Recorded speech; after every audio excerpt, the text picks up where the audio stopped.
Abra a palavra do Senhor no livro de Lamentações,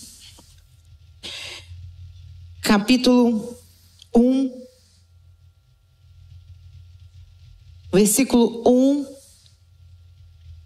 Palavra que o Senhor colocou ao meu coração há 2 semanas, mais ou menos, para poder ministrar. Depois de uma conversa muito profunda com a minha mãe, pastora Glenda. E hoje eu senti no meu coração de trazer isso para vocês, obviamente, depois que foi ministrado ao meu coração. E diz assim a palavra do Senhor: como está deserta a grande cidade anteriormente repleta de pessoas. Como se assemelha a uma mulher que perdeu o seu marido. Aquela que antes era considerada por todos a grande nação da terra. A que fora a princesa de todas as províncias e hoje tornou-se uma simples escrava. Eis que pranteia amargamente durante a noite, suas lágrimas rolam desenfreadas por seu rosto. De todos os seus amantes, nenhum ficou para lhe dar consolo.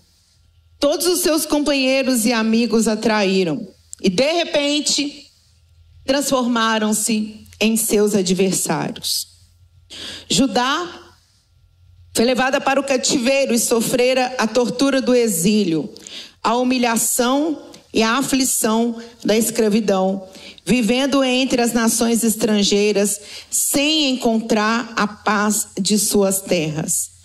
Todos que as perseguiram, de fato, a conseguiram aprisionar em meio ao seu desespero. Até aí, curva a sua cabeça para nós orarmos ao Senhor. Pai, em teu nome, Jesus, que nós estamos aqui nessa noite para receber aquilo que o Senhor quer ministrar às nossas vidas, que sejam, ó Deus, palavras profundas vindo direto do teu trono da graça. Por isso te pedimos, ó Deus, que o nosso coração seja fortalecido, ó Deus, edificado no Senhor, no teu Espírito Santo, naquilo que precisa haver um conserto, um alinhamento, ó Pai, um reconhecimento das nossas partes. E queremos também, ó Deus, sair daqui cheios do teu Espírito Santo. Por isso pedimos, ó Pai, que a nossa mente esteja alinhada com a tua mente, com a mente de Cristo. Pedimos, ó Pai, que longe daqui esteja toda angústia, todo cansaço, ó Pai, todo desânimo, toda distração. Que o sangue de Jesus possa nos cobrir nesse momento. O sangue de Jesus possa nos guardar, ó Deus. E que o teu Espírito tenha liberdade para ministrar em nossas vidas, em nossos corações. Desde já declaramos uma semana de vitória, uma semana, ó Pai, de plenitude na tua presença. É o que declaramos em nome de Jesus. Amém, amém, amém. O livro de Lamentações, ele foi escrito pelo profeta Jeremias, logo após o exílio do povo de Israel, de Judá, por Nabucodonosor. É um livro muito forte, muito marcante, onde relata o sofrimento que o povo de Israel passou após o domínio. Israel antes era uma cidade considerada moderna, considerada próspera, linda, abençoada. Só que com a depravação dos homens e dos reis que eles escolheram, que não foi uma escolha do Senhor, foi uma permissão dele. Então esses reis, como Samuel havia dito, eles começaram a transgredir as leis do Senhor, eles começaram a trazer idolatria, começaram a trazer profanação, e Jeremias foi levantado para poder trazer esse despertamento ao povo de Israel. E ele enfatizava, né, como eles estavam errados em suas atitudes, como que acordos como o que eles estavam fazendo iam trazer, né, a decadência. Eram muitos arranjos políticos, tinha uma influência muito grande já do Egito e inclusive da Babilônia, que já estava de olho em tudo aquilo que eles tinham. E diante de todos esses alertas, de todas essas palavras proféticas, o povo de Israel, de Judá, eles começaram a zombar do profeta Jeremias. A gente vê isso hoje, né? A gente vê pessoas que têm tentado alertar, que têm tentado chamar a atenção nesse século, nesses dias, e essas pessoas, elas são consideradas pessoas doidas. Algumas são chamadas até de profeta do caos. Não estou defendendo A ou B, mas é importante nós escutarmos atentamente aquilo que está sendo dito, ver se está de acordo com a Bíblia, de acordo com o contexto histórico, espiritual, porque nesse caso o profeta, ele tinha sido sim um homem chamado pelo Senhor para poder anunciar que viria um julgamento, que viria a ira do Senhor contra aquela nação. E as palavras dele eram muito duras. Eram palavras de alerta, eram palavras de conserto, onde ele dizia: olha, se vocês não buscarem ao Senhor, se não houver um retorno às coisas espirituais, vocês serão destruídos, vocês serão feitos de escravos, vai cessar a alegria, vai cessar o grito das crianças, vai cessar a liberdade. Vocês estarão aí cativos, vocês não terão mais o mesmo glamour, a mesma glória. E é difícil a gente ouvir essas coisas, não é verdade? Ainda mais quando está tudo bem aos nossos olhos. Ninguém quer uma notícia ruim. Ninguém quer ser surpreendido de uma forma negativa. Estava falando ontem com os meninos da juventude, nós pregamos sobre Jonas e a gente fala muito sobre a volta de Jesus e está profetizado em Apocalipse, mas talvez a volta de Jesus, para mim e para você, ela pode acontecer amanhã. A gente vê como que é triste o que está acontecendo no sul.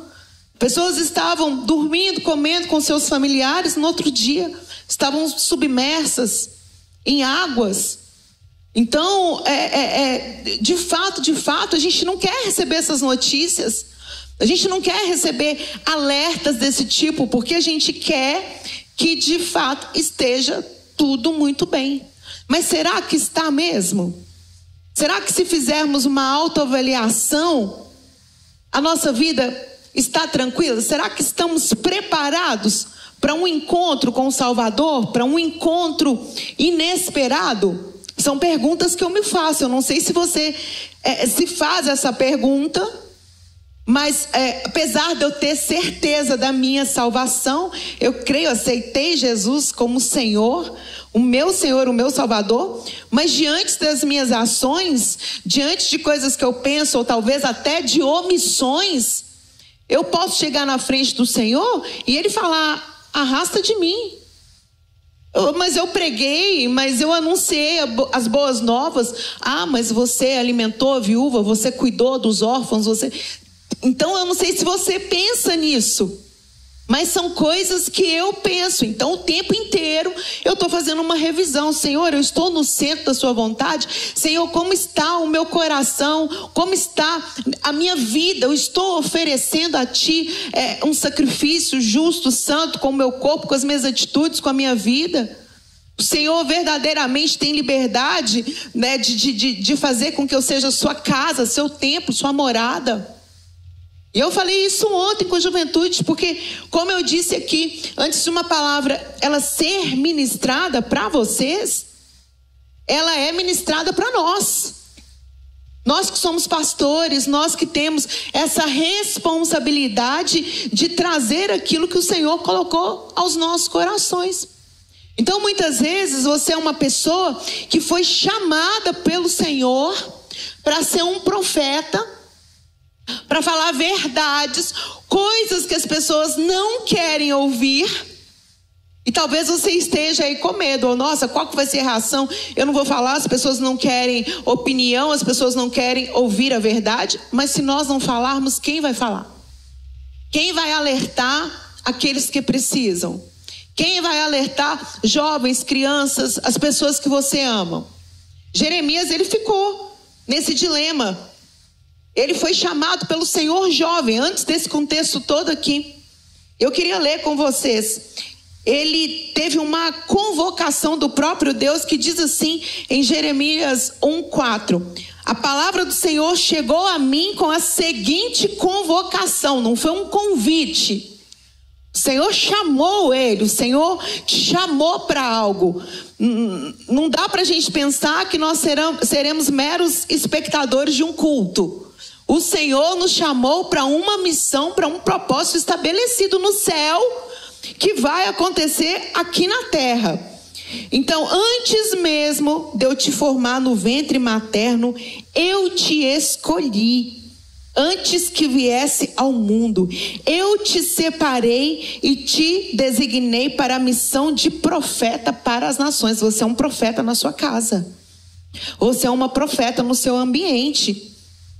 Contudo, eu respondi, Jeremias, ó Eterno, eis que eu não sei me expressar como convém, não passo de uma criança.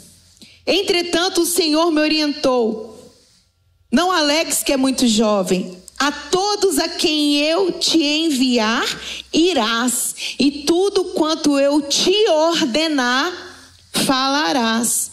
Jamais te sintas atemorizado diante deles, porque eu estou contigo a fim de te proteger, diz o Senhor. O Senhor vela pela sua palavra. Eis que a partir de agora coloco as minhas palavras em tua boca. Vê, eu hoje concedo autoridade a ti sobre as nações e reinos da terra, para arrancar, despedaçar, destruir e exterminar, mas também para edificar e plantar.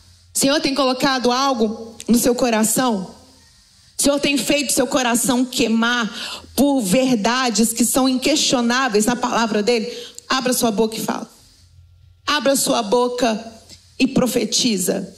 Não deixe de ser um profeta do Senhor nesses dias, nesses tempos que são tempos sombrios, no qual o Senhor quer nos usar para falar verdades.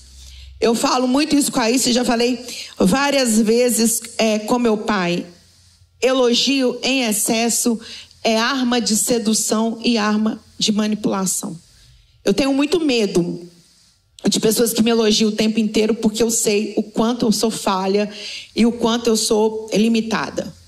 Eu falo, gente, me critiquem, me falem a verdade, porque eu não quero ser seduzida, eu não quero ficar envaidecida.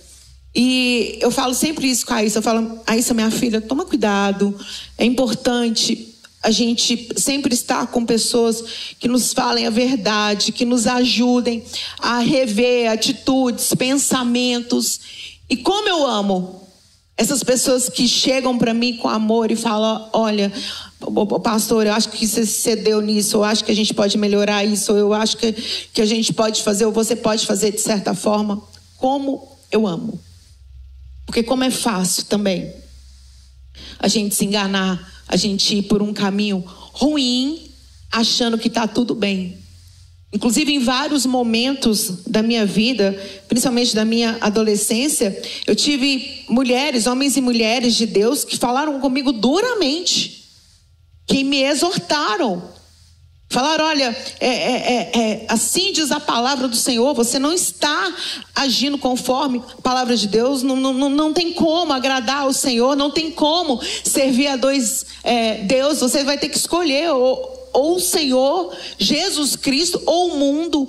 Então eu fui confrontada na minha juventude, na minha adolescência. E como isso me fez bem, como eu guardo essas pessoas no meu coração. Eu às vezes chegava, eu contei ontem também que eu tinha, né, a mania de fazer várias campanhas, aí eu ia escrevendo, pedia tantas coisas, ao invés de falar com Deus que eu ia entregar tantas coisas, né, a gente pede, a gente tem essa mania, né, esse querer, essa vaidade, e quando eu chegava com aquele tanto de coisa pedindo, aí o Senhor levantava e colocava pessoas no meu caminho, pessoas de oração, pessoas que me discipulavam e falavam: olha, não é por aí não. Olha o que você está querendo. Isso aqui vai trazer o quê? Isso aqui vai trazer engano para a sua vida. Isso aqui vai te levar para um lugar de imoralidade. Isso aqui vai te levar para um lugar de desprezo das coisas celestiais.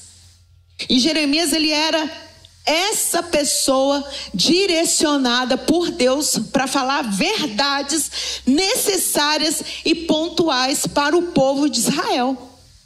O povo não quis ouvir. O povo rejeitou. Ele foi um cara desprezado. Ele foi um profeta, um homem que foi ridicularizado. Não davam crédito. Ele foi perseguido. Ele foi preso. Teve uma situação onde ele foi jogado num poço, e esse poço tinha lama, e ele ficou lá até que ele foi resgatado por um etíope que se comoveu da situação dele. Mas a vida do profeta Jeremias, ela não foi fácil. Talvez a sua vida não está sendo fácil, porque você está pregando, porque você quer ver o bem da sua família, você quer ver o bem de uma pessoa que você ama. E eu quero nessa noite te incentivar a continuar prezando pela verdade, a continuar falando aquilo que o Senhor tem colocado no seu coração. Não se abstenha de falar a palavra de Deus. Por mais que esse mundo pareça ser mal, esteja realmente mal, e não queira ouvir as palavras desse livro da lei, que são palavras verdadeiras. Tudo aquilo vai se cumprir. O que a gente não pode é ter medo de falar a verdade. O que a gente não pode é ter medo de anunciar as boas novas. Esse julgamento de quem merece, de quem vai, de quem não vai ouvir, não cabe a nós. Jonas foi chamado para poder pregar para a nação de Nínive. Ele entendeu que o povo não ia ouvir, era um povo maligno. Tentou se desviar, tentou se esconder, mas quem escolhe é Deus. Enquanto ele não voltou e não fez o que o Senhor mandou, ele não teve paz, ele não teve sossego. E é assim na minha vida: enquanto eu não faço aquilo que o Senhor coloca no meu coração, eu não tenho paz, eu não tenho sossego, eu não tenho alegria, eu não tenho felicidade. Por mais que as pessoas não acreditem, as pessoas falam: nossa, o que ela está falando? Que exagero. Nossa, por que ela fala tanto contra a sexualização infantil? Deixa as pessoas serem livres. Deixa as crianças escolherem qual gênero elas vão ter e tal e tal. Mas peraí. Alguém já parou para pensar quando essas crianças forem adultas e elas se arrependerem? Será que elas não vão cobrar da gente uma posição? Igreja, por que vocês não falaram? Colégio, por que vocês não se manifestaram contra? Por que vocês não nos alertaram? Você está vendo que a pessoa está indo por um caminho ruim? Você está vendo que a pessoa está fazendo algo que vai levá-la à morte, que vai levá-la à prostituição, que vai levá-la a vícios, e não tem coragem de falar porque tem medo do que as pessoas vão pensar? Se formos omissos, a obra de Deus não vai deixar de se realizar. Ele vai levantar outra pessoa. O primo de Esther falou isso com ela. Se você não se colocar na posição, se você não entender qual é o seu chamado, o Senhor vai levantar outra pessoa. O Senhor, ele não precisa verdades aqui sendo ditas.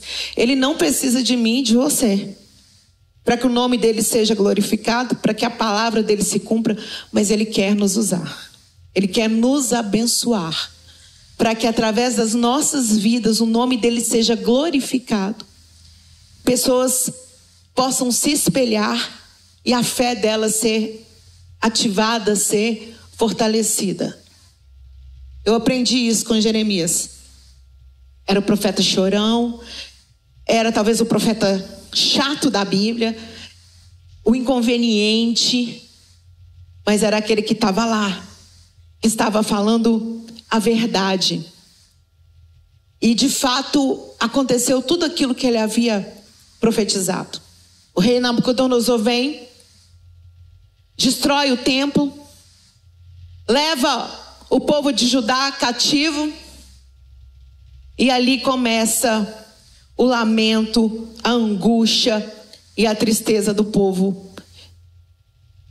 Que foi exatamente aqui nesse primeiro capítulo que a gente leu, que mostra Judá, que mostra o povo de Israel como uma mulher, uma mãe que chora, uma esposa que foi abandonada, uma mulher que perdeu a sua glória, que perdeu a sua glória.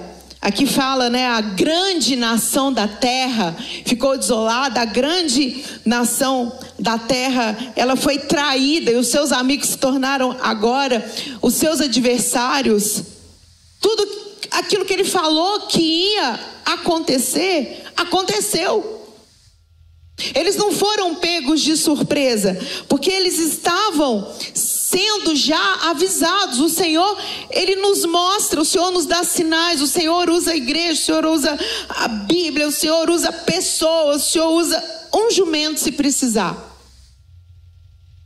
Nós não somos inocentes no que diz respeito à palavra do Senhor. Tanto é que nós estamos aqui, agora, nesse momento, ouvindo verdades.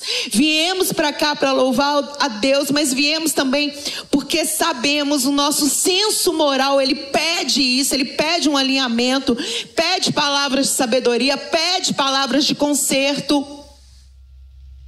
Você como eu aqui, eu acredito que você não quer só elogios, que você não está em busca só de campanha, só de ganhar, só de conseguir. Então o Senhor, Ele nos avisa. O povo não pode falar que eles não foram alertados. Inclusive ao longo de toda a história do povo de Israel, todas as vezes que eles se voltavam à idolatria, todas as vezes que eles viravam as costas para o Senhor, eles tinham problemas seríssimos. Porque o Senhor é fiel, Ele zela pela sua palavra, Ele cumpre com a sua aliança. Mas temos que estar conscientes que somos nós quem quebramos essa aliança. E diante disso, diante dessa quebra de pacto, a gente está suscetível, a gente perde uma proteção, e aí são consequências das nossas atitudes. Deus não quebrou o pacto, Deus não quebrou a promessa, mas nós fazemos isso sim. Então todas as vezes que o povo de Israel se voltou contra o Senhor, eles tiveram problemas, e problemas seríssimos. A gente vê no livro de Números, todas as vezes que o povo se voltava para a idolatria, que o povo se esquecia do Senhor. Você vai ver isso várias vezes no livro de Números. Eles vão... Números não, gente, Juízes. Todas as vezes que o povo esquecia-se de Deus, eles eram escravizados, eles eram cercados por povos, por inimigos. Todas as vezes. Aqui, o Senhor avisou, o Senhor usou Jeremias, o Senhor alertou de todas as formas, mas não teve jeito. Eles não quiseram escutar. Aí, o que isso tem a ver, pastora, com o nosso contexto? O que isso tem a ver com os dias de hoje? Com idolatria. Com a idolatria. As nossas atitudes, elas não são diferentes da atitude desse povo. Se a gente levanta altares para coisas, para as pessoas, nós não estamos fazendo diferente. Eu anotei aqui o significado de idolatria e eu quis pegar realmente na essência da palavra, e diz o seguinte: refere-se à adoração excessiva ou reverência extrema por algo ou alguém, muitas vezes considerado como um ídolo. Na religião, a idolatria é a adoração de ídolos, imagens, ações que vão em detrimento da adoração de um Deus único. No contexto geral, a idolatria pode ser entendida como a devoção excessiva a algo que não merece tal devoção, como a fama, o dinheiro e o poder, dentre outros. Pessoas hoje estão escravizadas, estão como o povo de Jerusalém, sem brilho, sem liberdade, sem alegria, porque fizeram altares para pessoas. Porque fizeram altares para relacionamentos. Mas você perdeu aí a sua felicidade, porque você idolatrou tanto essa pessoa. Você se esqueceu de Deus, você entregou toda a sua energia, o seu corpo, a sua mente, os seus pensamentos, os seus segredos, que você se tornou refém dessa pessoa. Essa pessoa te domina. Mas é tão ingrato esse sentimento que ele mesmo te destrói. A gente vê Sansão criou uma dependência emocional por Dalila. Uma dependência muito séria. A gente vê hoje pessoas extremamente machucadas, pessoas extremamente abaladas por conta de relacionamentos, por conta de expectativas que foram depositadas em pessoas. É a mulher no marido, o marido na mulher, o namorado na namorada. E assim as pessoas vão ficando com medo. As pessoas, quando encontram uma pessoa, a pessoa está com tanto medo de perder, a pessoa se torna obsessiva, a pessoa quer segurar aquela pessoa, a pessoa quer, não, eu quero, não, fica comigo. E a pessoa vai perdendo a noção. A pessoa vai, de fato, idolatrando algo que não é Deus, aquele sentimento, aquela coisa, aquele dinheiro, começa a tomar conta do coração da pessoa. E a pessoa começa a ir por um caminho de prisão. E com isso vem a ira do Senhor Jesus, que foi o que aconteceu com o povo de Israel. Eles foram avisados: não profane o templo, não se entregue à idolatria. Nós não falamos que nós somos templo do Senhor, que nós somos casa do Senhor, morada do Altíssimo? Qual a diferença no que diz respeito a essa profanação? Porque eu profanar o templo do Senhor Jesus, que é o meu corpo no qual Ele habita, para mim é tão sério como oferecer um sacrifício sujo, contaminado, no templo como eles fizeram. Eu me virar as costas para o Senhor e adorar uma pessoa é tão sujo, é tão profano como eles fizeram quando eles viraram as costas para o templo e começaram a adorar o sol. Para mim não tem diferença não. Para você tem, Gustavo? Se tivesse, me fala. Mas para mim não tem diferença. Para mim eu vou trazer a ira do Senhor na minha vida. Por que a ira do Senhor? Não é porque Ele é mau, não é porque Ele é cruel, é porque a ira dele é onde vai se manifestar a justiça dele.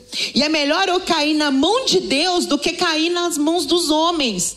Porque se eu cair na mão de Deus, há esperança para mim, há renovo, há conserto, a restauração. Agora, se eu caio nas mãos do homem, a julgamento, a morte de sonhos, a morte espiritual, certamente eu não conseguirei me reerguer. Então o Senhor deixa com que a ira dele se manifeste, para entendermos que Ele corrige a quem ama, mas que Ele também restaura, Ele resgata. Ele te pega nessa noite, Ele te levanta. Não é o seu passado que vai te deixar nessa prisão emocional, física. Você vê como que é séria essa questão da idolatria, porque ela desvia a nossa atenção, a nossa adoração a Deus. A gente canaliza, né, as nossas energias todas o quê? Para um ser, para uma coisa.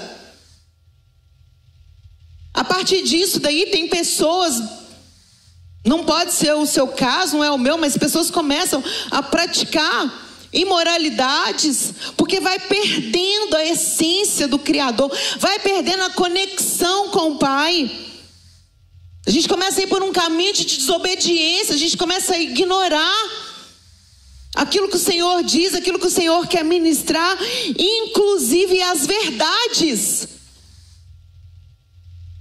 Vai gerando uma falta de arrependimento, quando a gente está cheio de ego, quando a gente está cheio de conceitos que não foram estabelecidos pelo Senhor, a gente tem dificuldade de chegar a um arrependimento. Tem coisas que só o Espírito Santo de Deus, para nos mostrar, para nos tocar, para nos fazer entender. Por isso que temos que estar em conexão com Ele. O nosso altar tem que estar santificado, o nosso altar tem que estar levantado para as coisas celestiais, porque senão a gente não vai ter esse arrependimento, a gente perde até a fé verdadeira.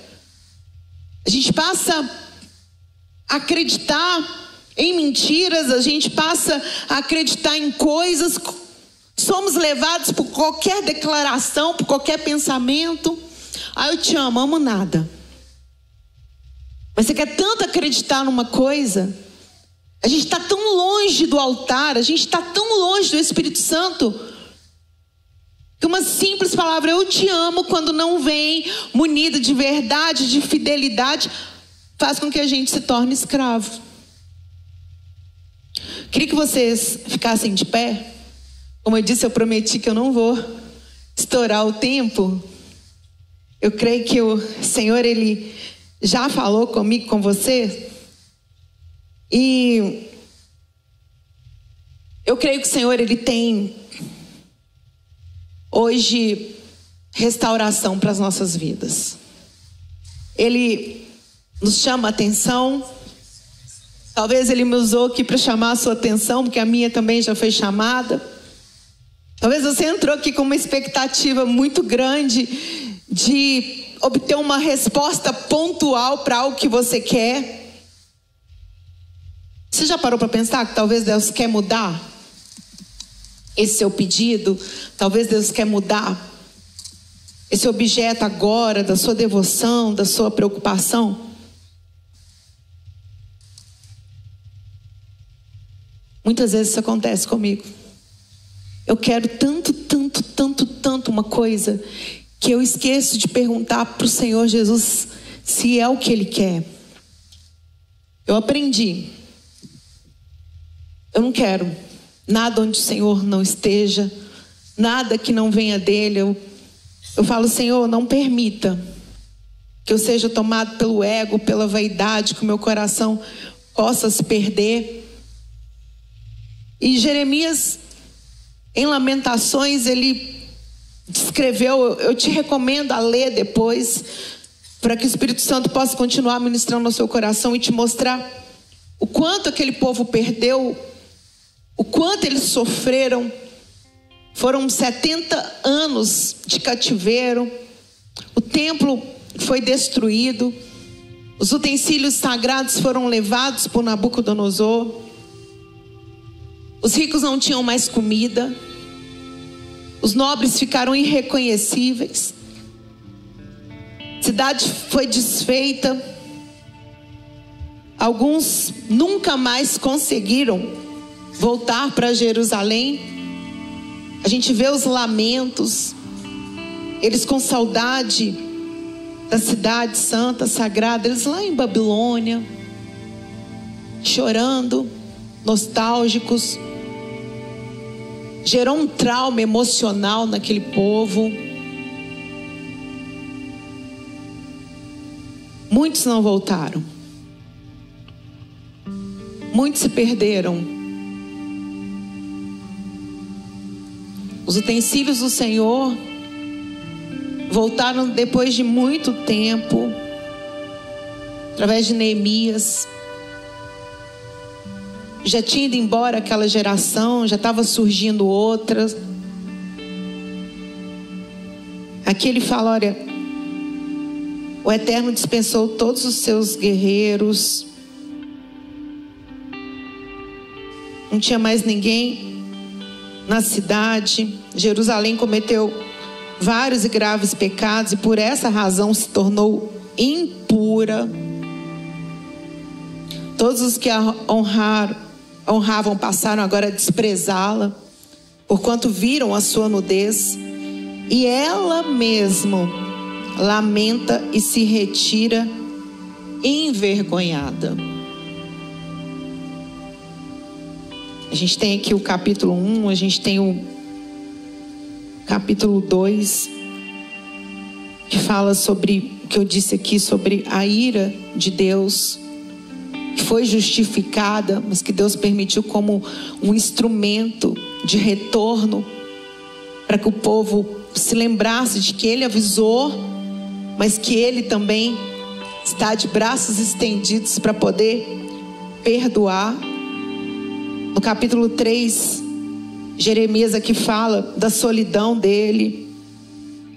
Olha que eu sou um homem que testemunhou a aflição trazida pela vara corretiva da ira de Deus. Não tem como a gente ficar feliz quando a ira de Deus se manifesta. Você que é pai, mãe, não quer que isso aconteça com o seu filho.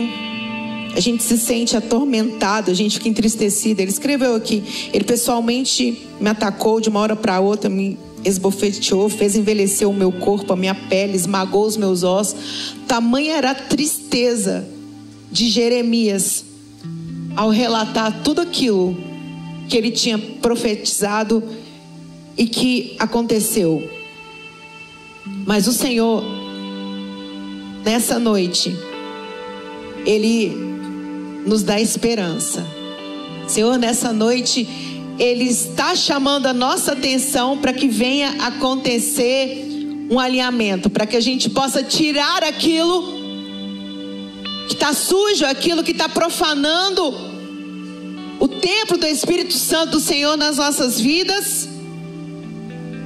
Ele quer ouvir a nossa oração sincera, Ele quer ouvir o nosso clamor, Ele quer ver em nós um coração contrito, arrependido,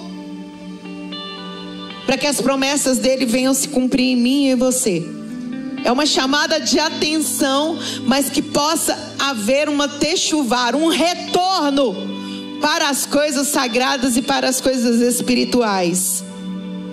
E diz assim em Jeremias 29, versículo 10: a ira do Senhor vem, mas ela tem hora para acabar. Assim diz o Senhor: quando se completarem os 70 anos da Babilônia, eu cumprirei a minha promessa a vosso favor, de trazer-vos de volta para este exato lugar. Porquanto somente eu conheço os planos que determinei a vosso respeito, declara o Senhor, planos de vos fazer prosperar e não vos de causar dor e prejuízo, planos para vos dar esperança e um futuro melhor. Então me invocareis e chegareis a mim para orar, e eu vos darei toda a atenção. Nessa versão que está no telão: então vocês clamarão a mim, virão orar a mim, e eu vos ouvirei. Vós me buscareis e me encontrareis, quando me buscareis de todo coração. Eu me deixarei ser encontrado por vós, assegura o Senhor, e vos conduzirei de volta do cativeiro, restaurando a vossa sorte. Então eu mesmo os reunirei de todas as nações e de todos os lugares para onde eu os dispersei, lancei e os trarei de volta para o lugar de onde eu os deportei, diz o Senhor Jesus.